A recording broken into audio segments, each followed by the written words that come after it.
আসসালামু আলাইকুম। আমি হোমমেকার মুন্না ব্লগসের মুন্নি। আজও হাজির হয়ে গেলাম নতুন আরেকটা ভিডিও নিয়ে। আশা করছি কাছে দূরের দেশ বিদেশ যেখান থেকে আমার এই ভিডিও দেখছেন বা দেখবেন সবাই আল্লাহর অশেষ কৃপায় ভালো আছেন। আমরা আছি আলহামদুলিল্লাহ, ভালো মন্দ দুইটা নিয়েই ভালো আছি। আর দেখতেই পেলেন কতটা ভালো আছি বা কেমন আছি। তো প্রেসক্রিপশান দেখিয়ে দিলাম, আর কার্ড প্রেসক্রিপশান সেটাও দেখিয়ে দিলাম। কয়েকদিন যাবত ধরে মেয়েটার শরীরটা খুব খারাপ যাচ্ছে। এদিকে পরীক্ষা শুরু হয়ে গিয়েছে। ওর জ্বর ছিল, জ্বর ওষুধ খাওয়ানোর পর জ্বরটা ভালো হয়ে গেল। তারপর শুরু হলো পেট ব্যথা। ভাবলাম জ্বরের ওষুধ খেয়েছে, হয়তো তার জন্য গ্যাস করেছে, তার পেট ব্যথা, তার জন্য ওষুধ খাওয়ালাম। তো দেখলাম যে পেট ব্যথাটা কমছে না, আর ওদিকে ও খাবার খেতে চাচ্ছে না, বমিও করতেছে। তার জন্য ভাবলাম ডাক্তারের শরণাপন্ন হই। আর এদিকে আমারও শরীরটা খুব খারাপ, আমারও পুরো শরীরে অ্যালার্জি উঠে গিয়েছে, ক্ষতর মতো হয়ে যাচ্ছে। আর আমার তো সুগারের সমস্যা আছে, তার জন্য বললাম যে আম্মাকেও চলে আসার জন্য, উনিও যেন ডাক্তার দেখিয়ে যান। আব্বা সহই বাসায় আসছিলেন আম্মা। তারপরে আম্মাকে আর তিতলিকে পাঠিয়ে দিলাম আগে, যেহেতু রিক্সা যেতে হবে আর তিনজন তো রিক্সা উঠা যাবে না। আমি যাব, আম্মা আর তিতলি যাবে, আব্বা বাসায় থাকবে। আর এই যে ডাক্তারকে দেখালাম, উনি হচ্ছেন সেই ডক্টর, মেডিসিন ডক্টর।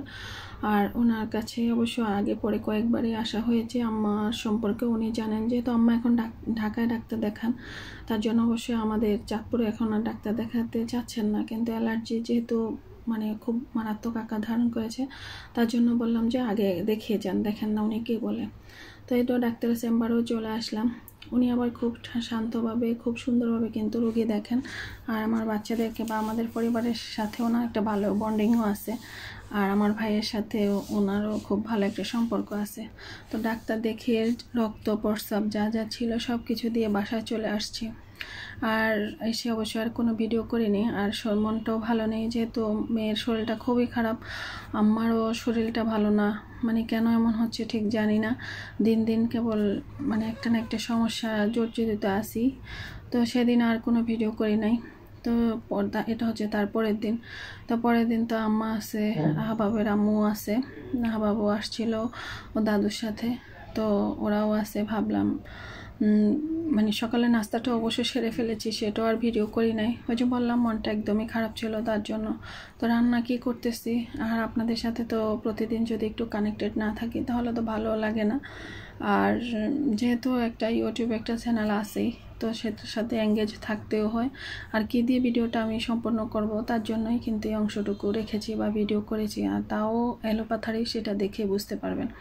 তো গরু মাংস রান্না করব। আর ওই চুলায় কিন্তু আমার যে কাঁঠাল তরকারি রান্না করেছিলাম সেটা ফ্রিজে ছিল, সেটা এক চুলায় বসিয়ে দিয়েছি। আর এই চুলায় কিন্তু আমি গরু মাংসটা রান্না করব হাতে মেখে। আর এই গরু মাংসটা কিন্তু আম্মাই এনেছেন, প্রায় 4.5 কেজি হতে 5 কেজি হবে গরু মাংস। তো একসাথেই সবগুলো মাংস রান্না করে নেব হাতে মেখে। আর ঘরোয়া সব ধরনের মশলা দিয়ে রান্না করে নেব। বাড়িতে যাই নাই আজ 4 মাস হলো।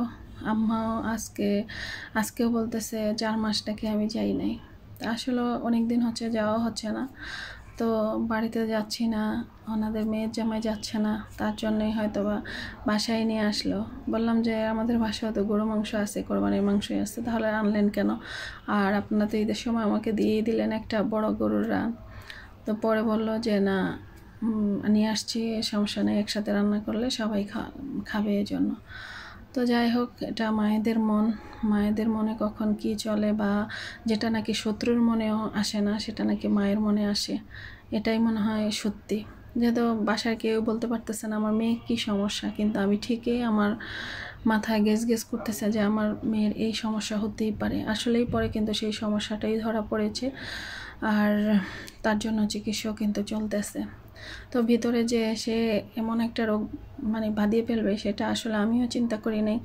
আর ওর খাওয়া দাওয়া সব কিছু এত অগোছালো, খেতে চায় না। মর্নিং স্কুল, সকালবেলা আগে তবুও জোর করে খাওয়াতে পারতাম, একটা রুটি খাইয়ে দিতাম, এখন তাও খায় না। আর যদিও স্কুলে টিফিনের টাকা দেই যে কিছু খেয়ে নিও, আর স্কুল থেকে যে টিফিন দেয় সেটা সে খায় না, তার পছন্দ মতো হয় না আর কি। কিন্তু তখন খাবে কি হয়, সিঙ্গারা খাবে, নয়তো ফুচকা খাবে। আর এই বাইরের খাবারটা খেয়ে খেয়ে কিন্তু তার এই শরীরে অসুস্থতা সৃষ্টি হলো আর কি, সে অসুস্থ হয়ে পড়লো। আর এত দুর্বল হয়ে গিয়েছে, ও শুকিয়ে এমন একটা অবস্থা হয়ে গিয়েছে, কি আর বলবো, ওর ওজন দিন দিন কেবল কমতেছে। তো যাই হোক, আল্লাহ যেন তাড়াতাড়ি সুস্থতা দান করে, তার জন্য সবাই দোয়া করবেন। আর চিকিৎসা তো চলতেছে, ইনশাল্লাহ আমিও আশাবাদী ও সুস্থ হয়ে যাবে তার খুব তাড়াতাড়ি।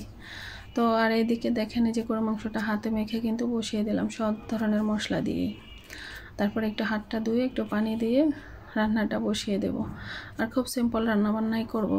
আর হচ্ছে গিয়ে গত ভিডিওতে দেখিয়েছিলাম কই ভাজি করেছিলাম ডিম দিয়ে, তো আজকের ভিডিওতে কিন্তু কই ভাজি আছে ডিম দিয়ে।